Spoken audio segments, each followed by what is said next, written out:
bersama teman saya itu Mbak yang dulu coklat Mbak Malinda. Mbak Malinda bisa senyum. Yang langsing ini namanya Mbak Anis. Kami juga datang bersama tim dari Puskesmas Kupang, ada Desa Desa, Uli.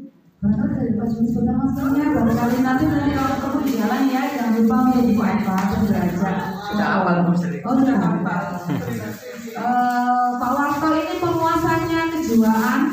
Ini adalah psikiaternya Puskesmas Kupang. Barangkali ada yang membutuhkan rujukan ke rumah sakit jiwa mau menghubungi Pak Warto. Sebelahnya ada Mbak Amel, nah ini pemegang program penyakit tidak menular. Prokesnya datang Mbak. Oh UKS mana? Sing dilumpukno waktu pilek kabeh. Sama satu orang lagi pemegang program UKS mungkin yang selama ini sudah berkoordinasi dengan pasien tapi masih OTW. OTW bukan anggota kembali ya. Memang masih perjalanan ya. Jadi karena ini adalah monitoring dan evaluasi, jadi karena kita sudah berkegiatan, rencananya mau kegiatan lagi nih. Nah, jadi mungkin nanti lebih tepatnya kegiatan ini kita sharing dua arah ya. Jadi kan karena program dari Posbindu atau screening faktor resiko penyakit tidak menular dengan sasaran penduduk Kabupaten Mojokerto usia 15 sampai 59 tahun itu adalah program wajib nasional, di mana itu tertuang pada menjadi salah satu indikatornya SPM atau standar pelayanan minimal bidang kesehatan yang nomor 6, di mana SPM kesehatan ini menjadi salah satu rapornya bupati di bidang kesehatan. Artinya harus tercapai 100%. Meskipun ini program itu wajib, biasanya kan kita itu kalau sesuatu yang hukumnya wajib atau fardu ain itu kan lebih disi ya, kak nek dikerjakan kalau sesuatu kan dikerjakan kalau beberapa cuman program ini kalau memang kita laksanakan dan kita istiqomah itu tidak ada mudaratnya sama sekali karena itu berhubungan dengan kewaspadaan ini terhadap diri kita sendiri, dimana memang zaman now itu berbeda dengan zaman dulu mungkin ya. Kalau sekarang itu anak-anak usia 20, 18, 20 itu yang gula darahnya tinggi itu, dan ini menjadi fenomena di kota Surabaya. Jadi berbekal dari fenomena tersebut, maka nanti mungkin perlu kita juga lakukan pembinaan ya, kita koordinasi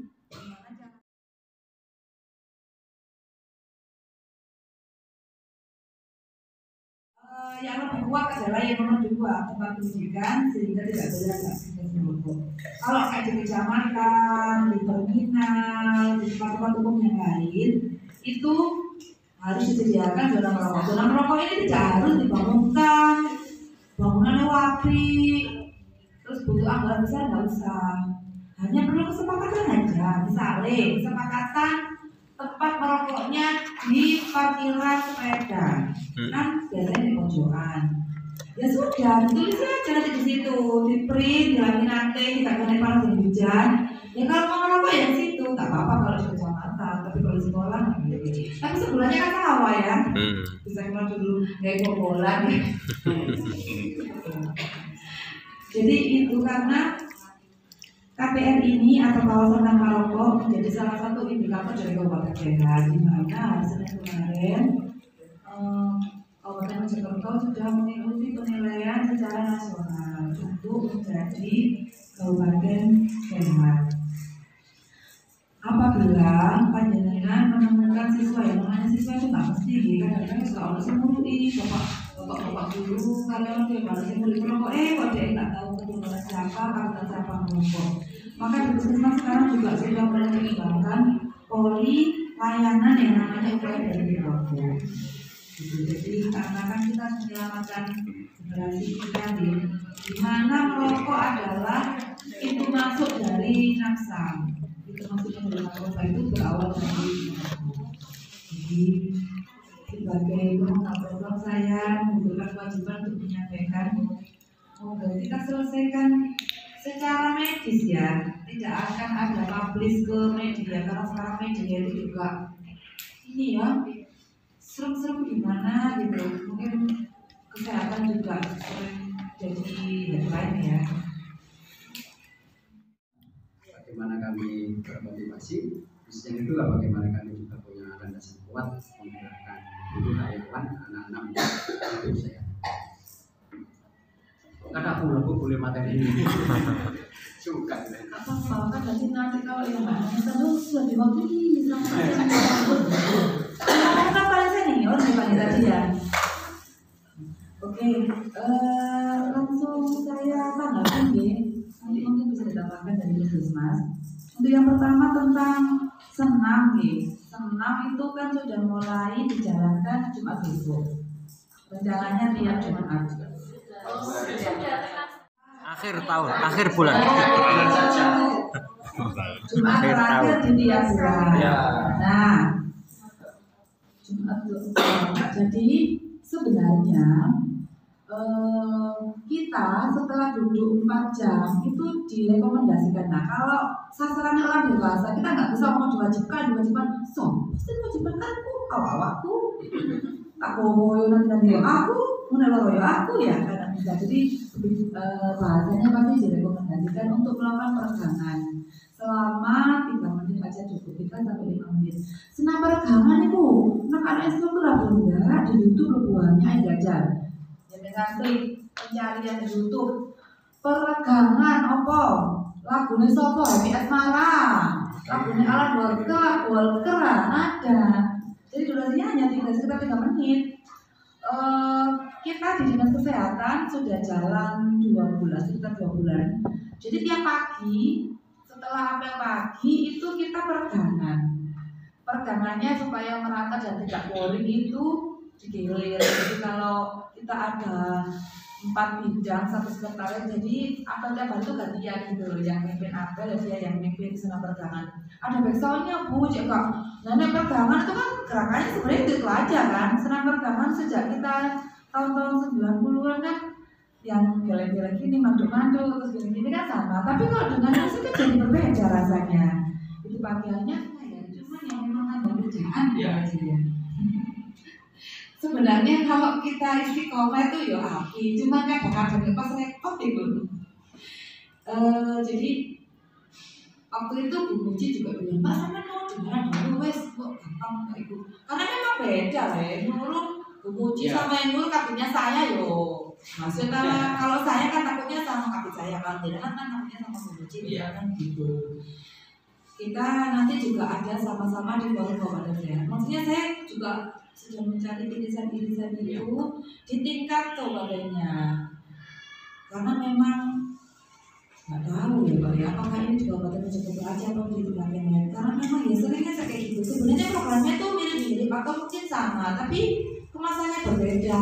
Nanti yang kesini, mari di Parandiki ngomongnya itu bodoh, ya ngomongnya bodoh, tapi kok masih beda ya.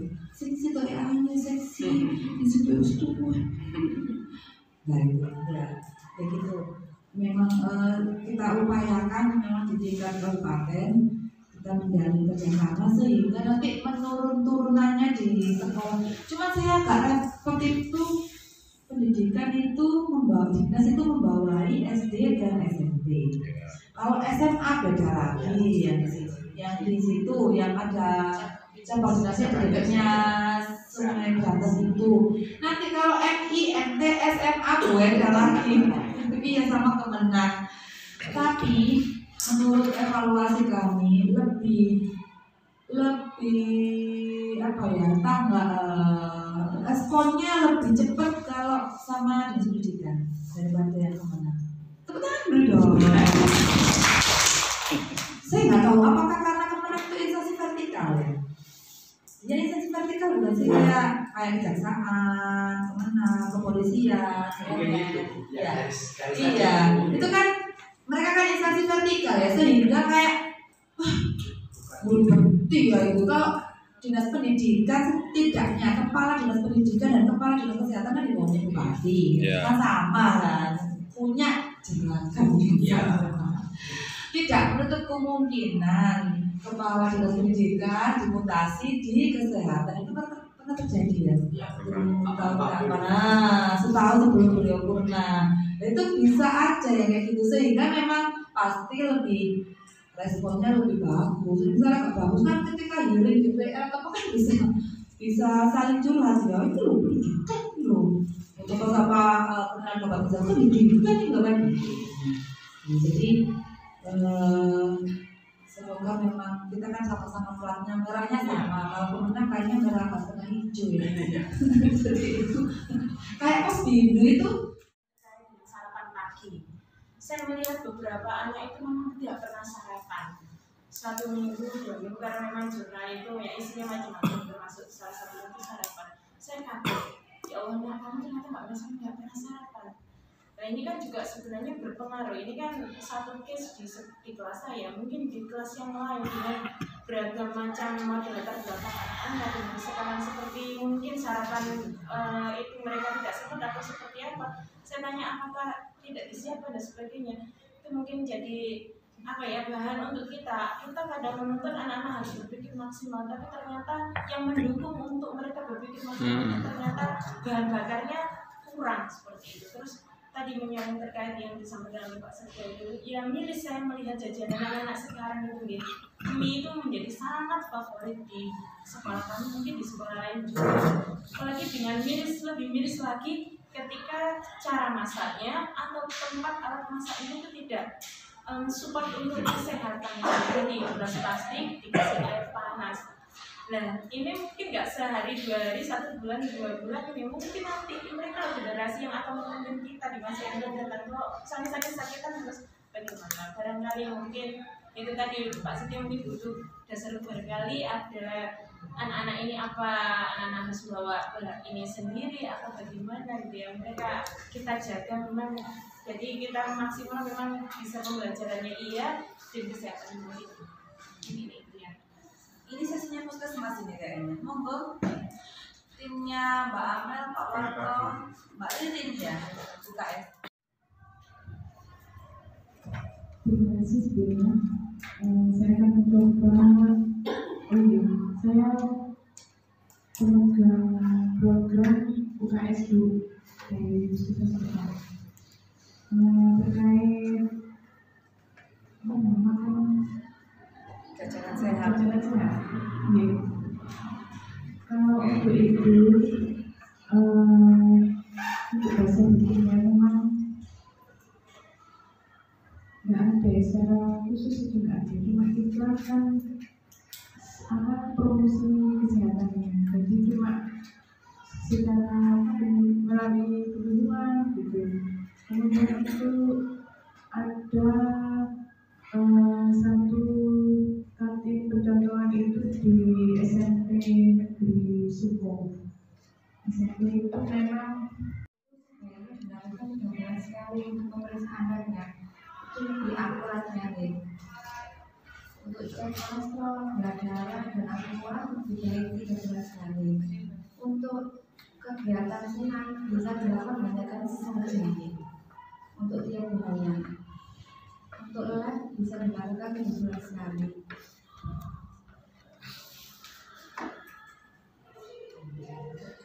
Itu nanti bisa hubungi saya untuk labnya 12 kali bulan. Dan kiranya itu dari saya. Terus yang untuk tadi terkait dengan kalau hasilnya tadi ada yang tinggi, nah sejauh mana kami Untuk ada yang ceknya ada yang tinggi bisa langsung ke puskesmas, dirujuk ke puskesmas sendiri. Karena PTM-nya sendiri tidak membuka pengobatan ya ibu, hanya screening saja. Di sini screening dan konsultasi. Untuk yang tinggi itu tadi bisa dirujuk ke puskesmas, dia dapat obat